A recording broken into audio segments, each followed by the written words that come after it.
Hello guys! Hello para to sa lahat ng mga Pisces. Okay Pisces, welcome dito sa aking channel, Kapalaran 888 Pisces. Alamin natin Pisces kung anong messages, vibration, gabay, energy. Okay, Pisces. Kumuha tayo ng isang baraha dito. Para to sa lahat ng Pisces.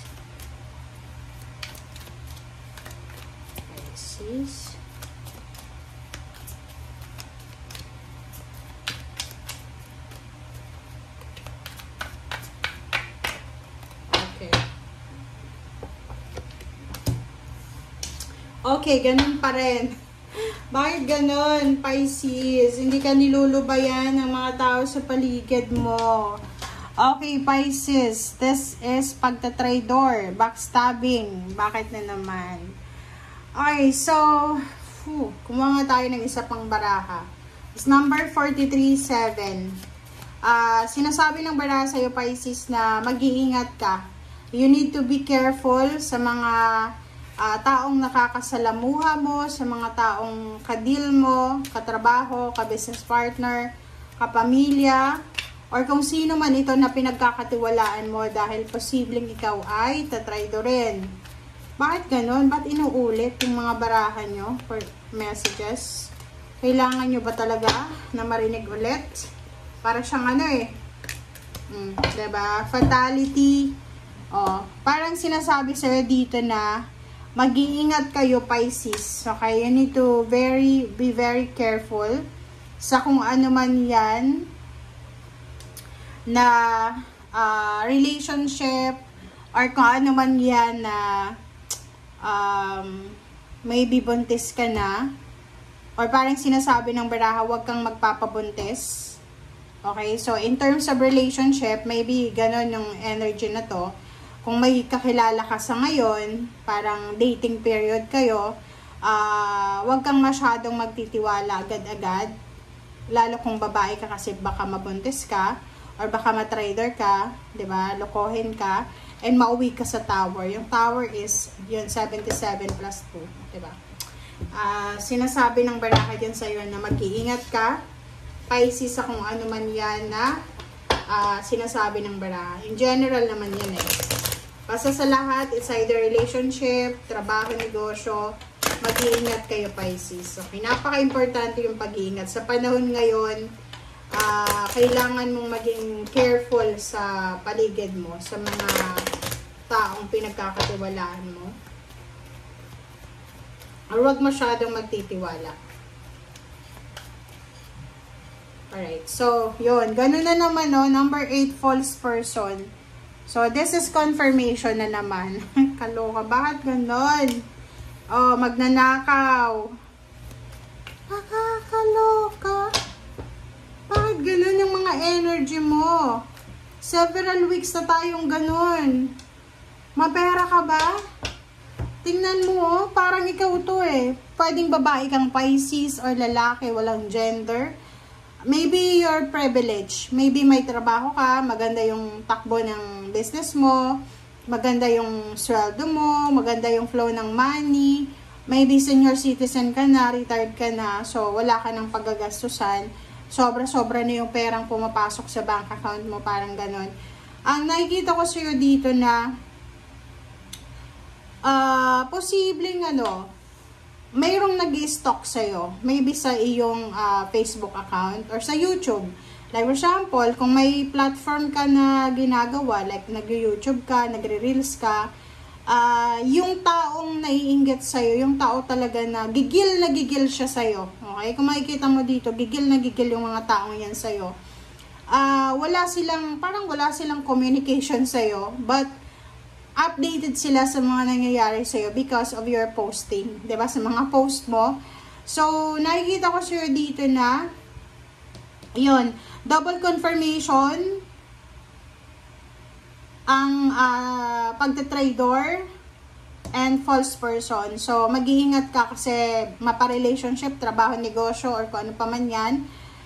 Yung mga taong yan, kumbaga, tingnan mo sila as hindi dapat pagkakatiwalaan. And mag-iingat ka rin kasi pwede kang manakawan. Pwede kang manakawan ng mas bata pa sa'yo. So, if you are going outside, be careful sa pagtitiwala, lalo sa mataong lugar, kung nasa Pilipinas ka. Kahit sabihin natin na bata yan, huwag kayong magtitiwala kasi sa panahon ngayon, 'di ba, yung mga bata na yan, minsan hawak yan ng mga tao para pag nakawin or pag, 'di ba, parang gano'n. So, you need to be very careful. So, relationship, sa pagtitiwala sa pera, sa paglalakad, basta mag-iingat kayo kasi ang dami-daming fake, napapaligiran ka ng fake, parang left and right, lahat ng nakangiti sa'yo, 'di ba? Lahat ng nakangiti sa'yo, hindi sila totoo. Yung parang lahat ng nakikita mong nakangiti sa'yo, meron silang iniisip sa isip-isip nila, sa kaloob-looban nila na gusto ko tong tadyakan si Pisces, parang ganon. And you need to be careful sa money. Money ito sa relationship, family, or kung ano man siya, mag-iingat kayo kasi pwede kang ma-scam, maloko, or kung ano man siya. So, be careful sa paghahawak ng salapi or pera.